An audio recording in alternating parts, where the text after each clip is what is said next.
Halo, apa kabar pemirsa? Senang sekali kami dapat hadir dengan berbagai informasi serta topik hangat yang diperbincangkan di Nusantara karena Anda sedang menyaksikan Kabar Nusantara.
Halo, selamat pagi pemirsa. Apa kabar Anda? Berjumpa kembali dalam Kabar Nusantara, tentunya bersama dengan saya Suki Abdul dan juga rekan saya Alda Gustari. Ya, seperti biasa. Kali ini kita akan membahas terkait dengan bagaimana nih nasib seleksi P3K Guru.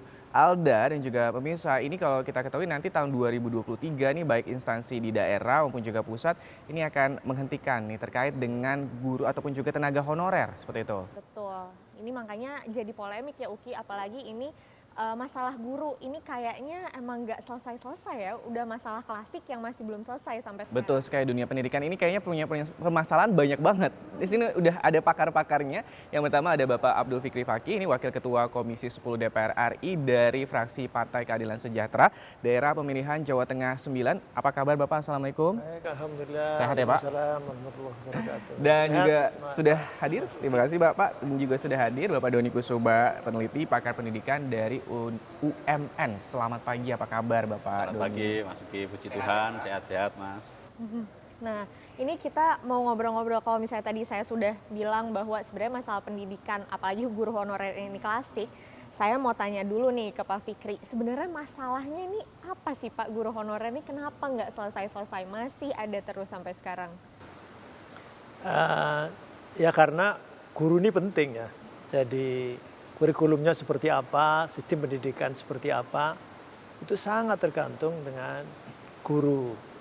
Tetapi kadang-kadang perhatian kita tentang status guru, kesejahteraan guru, kemudian juga jaminan sosial, kesehatan, hari tua dan sebagainya terhadap guru ini tidak secara komprehensif diperhatikan. Nah, sehingga ada istilah honorer. Honorer ini kan sekolah negeri. Ini belum bicara sekolah swasta ini. Kalau bicara honorer berarti sekolah negeri. Ya.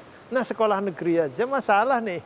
Yang kita diskusikan adalah sekolah negeri honorer yang pada tahun 2019 akhir ada 438.000, 157.000-nya itu honorer ya. Itu adalah guru. Dan itu mestinya diselesaikan. Sejak tahun 2005 itu keluar PP 48 2005. Jadi katanya mau diberhentikan tahun 2023, itu sejak 2005 sudah mau berhenti gitu. Sudah dari 18 tahun yang lalu. Tapi berhenti itu solusinya adalah diangkat semuanya jadi PNS. Tidak ada seleksi-seleksi. Langsung Ya, semua, Pak.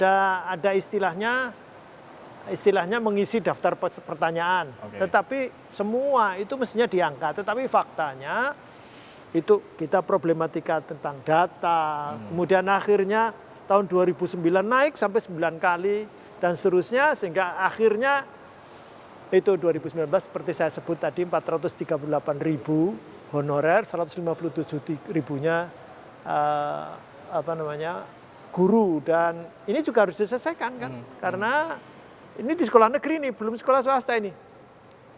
Akhirnya diseleksi yang memenuhi, karena 2019 kan berarti sudah keluar Undang-Undang 5 2014 tentang ASN.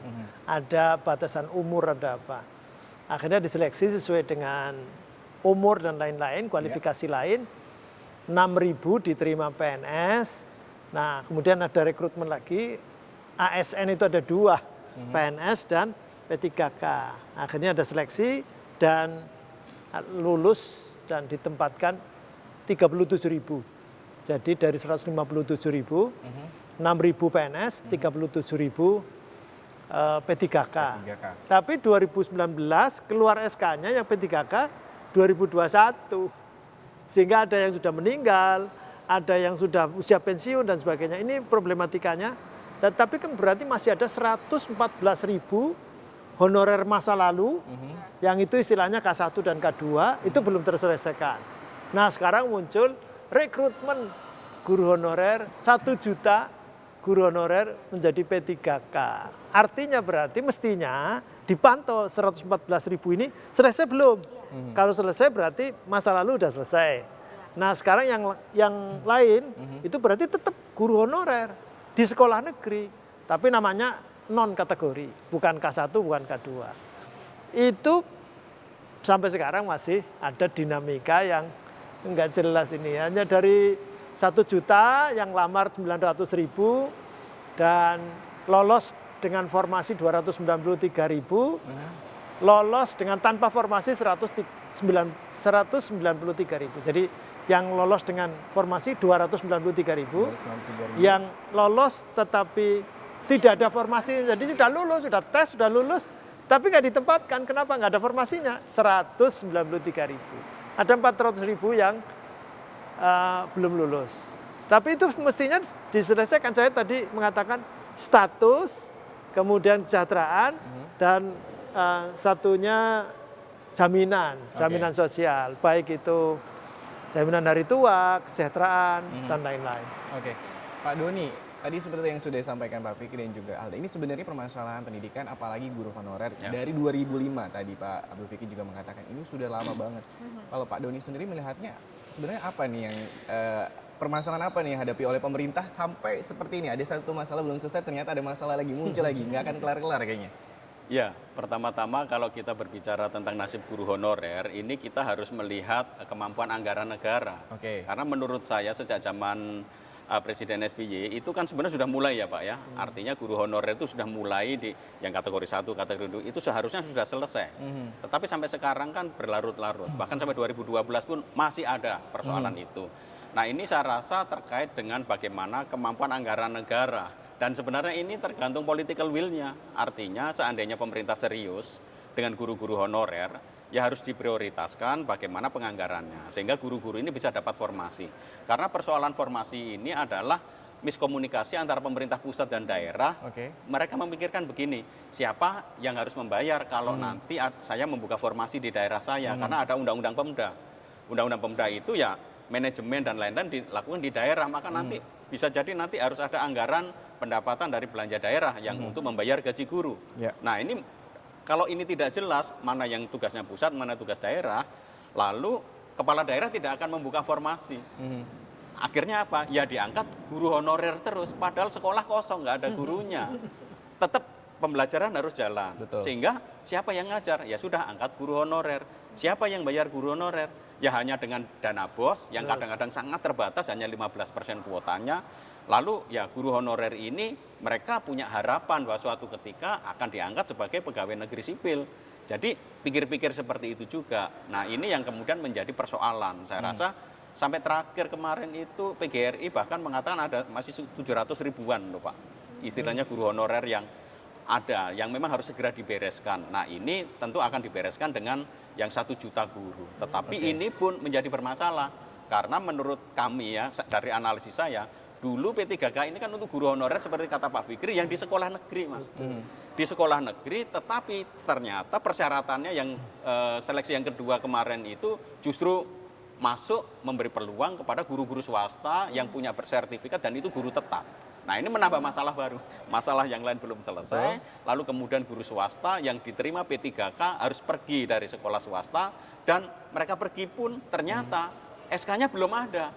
Jadi mereka nunggu Sementara sekolah swasta kan tidak bisa membayar gaji buta, misalkan dia nggak bekerja, tapi kemudian dibayar swasta kan tidak bisa. Maka kebanyakan swasta kemudian mengambil sikap, kalau kamu lolos P3K ya sudah, bulan depan kamu out, lalu kemudian kami akan cari guru baru. Sementara dia tidak bekerja, sudah tidak di sekolah, belum dapat SK. Nah ini menimbulkan masalah kesejahteraan dengan guru. Jadi memang persoalan yang kompleks ini saya rasa pemerintah harus lebih bijak untuk melihat sebenarnya mana yang dibereskan. Jadi menurut saya yang 150.000 itu, yang guru K2 yang dulu lama yang sudah itu dibereskan dulu saja. Bahkan yang di Banten itu kemarin itu masih ada beberapa sekitar 100.000-an yang belum, dia sudah lolos tapi belum dapat SK-nya. Jadi SK-nya belum dapat, udah lolos semua. Baru kemudian mulailah yang 1 juta guru itu dengan guru-guru yang baru. Apa nih sebenarnya yang sudah dilakukan oleh Komisi 10, Pak Fikri sebagai Wakil Ketua Komisi 10 sejauh ini untuk mengatasi permasalahan-permasalahan ini? Tapi jangan dijauh sekarang Pak, tetap bersama kami dalam Kabar Nusantara.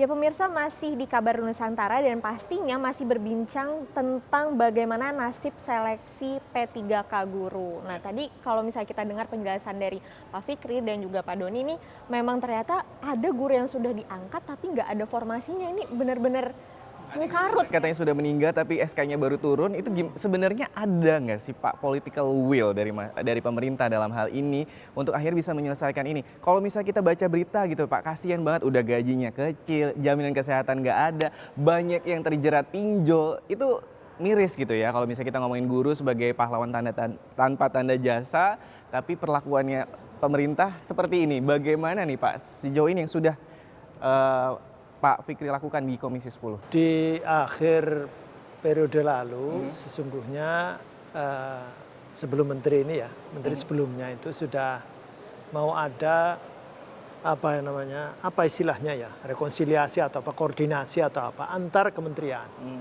Jadi kalau 20% APBN itu kan lebih dari 500 triliun. Padahal yang dialokasikan ke Kementerian Pendidikan Kebudayaan kan 70 sampai 80 triliun saja.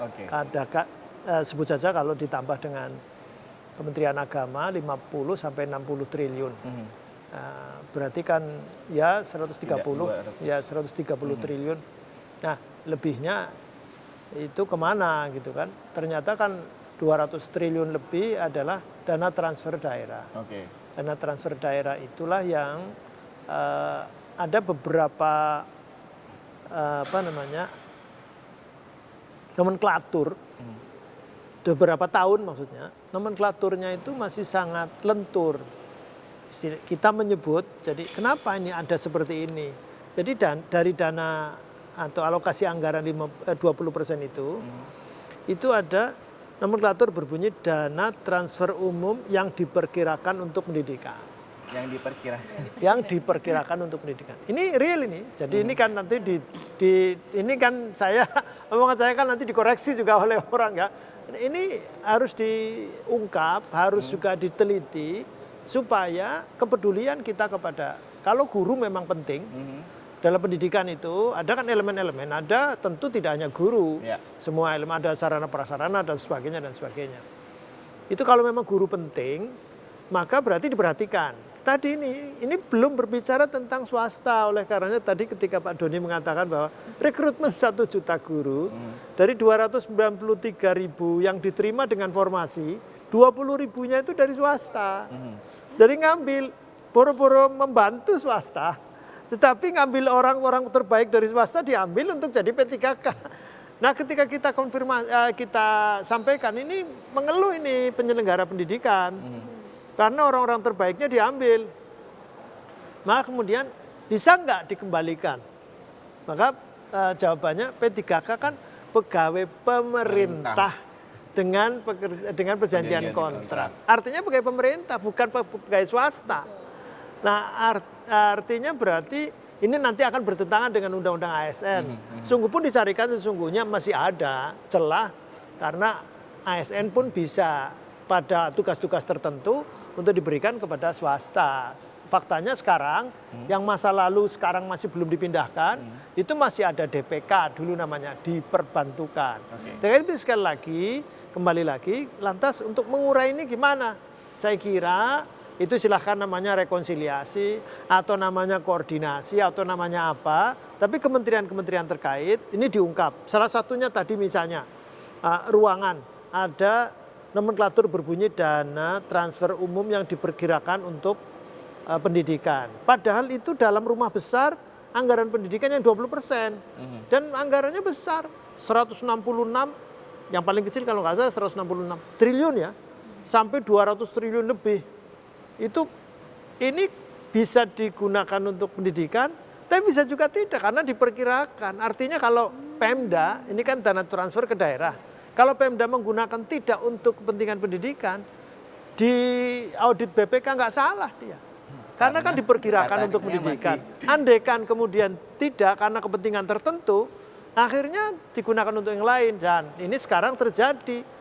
Rekrutmen 1 juta P3K, Kementerian Keuangan yakin betul bahwa ini dibiayai oleh APBN. Sudah di-earmarking.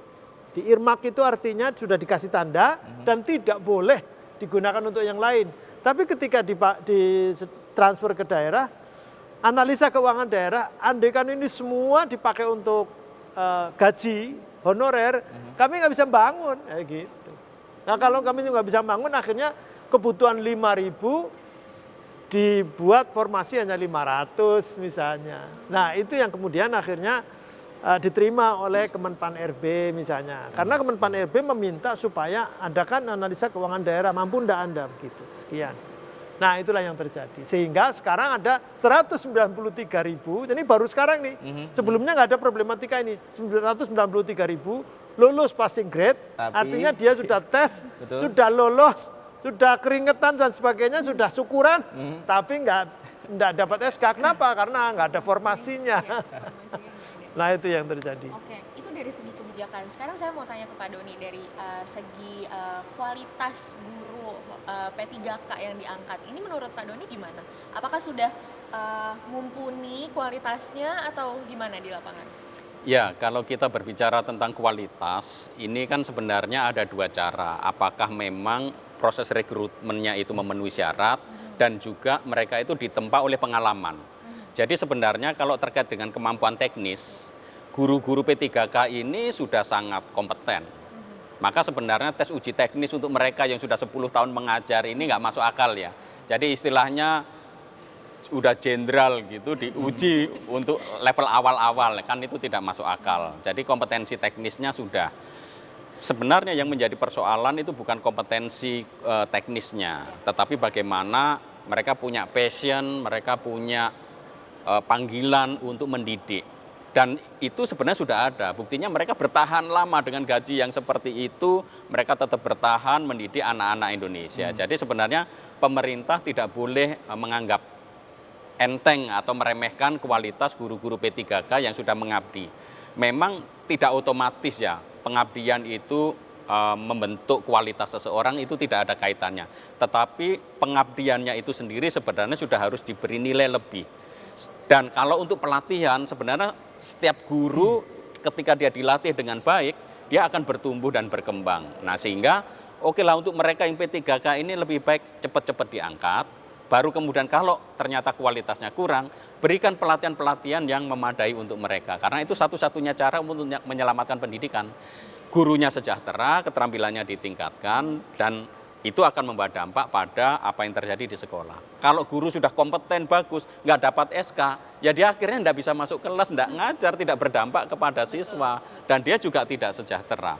Jadi kalau dari sisi kualitas saya melihat memang ada beberapa yang ambang batas, ada yang tidak lulus, tetapi kan karena terlalu strict untuk tadi kompetensi teknis, manajerial, mungkin yang perlu dilihat yang agak strategis itu bagaimana pandangan dia tentang wawasan kebangsaan sih menurut saya.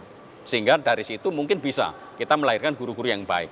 Kalau masalah kompetensi teknis itu gampang bisa diatur. Tetapi bagaimana spirit, roh mengajar anak-anak Indonesia yang bineka, nah itu kita butuhkan guru-guru seperti itu. Nah itu mungkin bisa wawancara, bisa dengan hal lain. Tetapi kalau dari sisi kualitas teknis, saya yakin guru-guru P3K itu yang sekarang guru-guru honorer itu yang sudah lolos P3K itu mereka memiliki kemampuan yang cukup baik menurut. Ya, ini kalau misalnya ini ngobrol ini serius banget jadi bingung ya mau kira-kira benerin benang kusut dari dunia pendidikan, apalagi ini baru ngomongin soal guru honorer yang ada di sekolah negeri, belum lagi bahas swasta, belum lagi prasarana dan segala macam, belum lagi banyak banget ini permasalahan di dunia pendidikan kita. Seperti apa nih? Ataupun juga kira-kira kalau dari seginya Pak Abdul Fikri di Komisi 10 apa yang harus dibenerin terlebih dahulu di awal-awal untuk solusi awal seperti konkretnya seperti apa? Jangan kemana-mana pemirsa, pastikan tetap di Kabar Nusantara.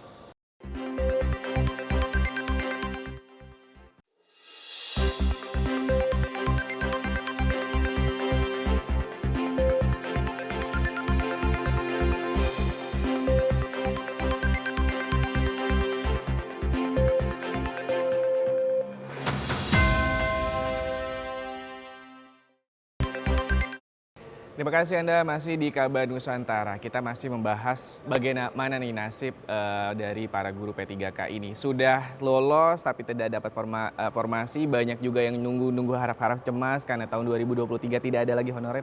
Gimana nih nasibnya ya? Mungkin saya mau tanya ke Pak Fikri, singkat aja nih Pak. Jadi dari seluruh permasalahan itu, apa langkah tercepat yang bisa diambil Komisi 10 untuk menyelesaikan permasalahan di pendidikan, khususnya di guru honorer tadi? Kalau guru honorer, selesaikanlah, angkat mereka. Kalau mau jadi P3K, jadilah P3K. Jadi itu harus koordinasi dengan Kementerian Keuangan, kemampuan keuangan negara seperti apa. Dan kalau dari hitungan sekarang, mampu mestinya. Negara mampu. Dari segi anggaran mestinya mampu, iya. Saya kira begitu. Tapi kalau mau pembenahan pendidikan secara keseluruhan, Mas Menteri nggak usah terlalu banyak diskusi atau mungkin memunculkan wacana yang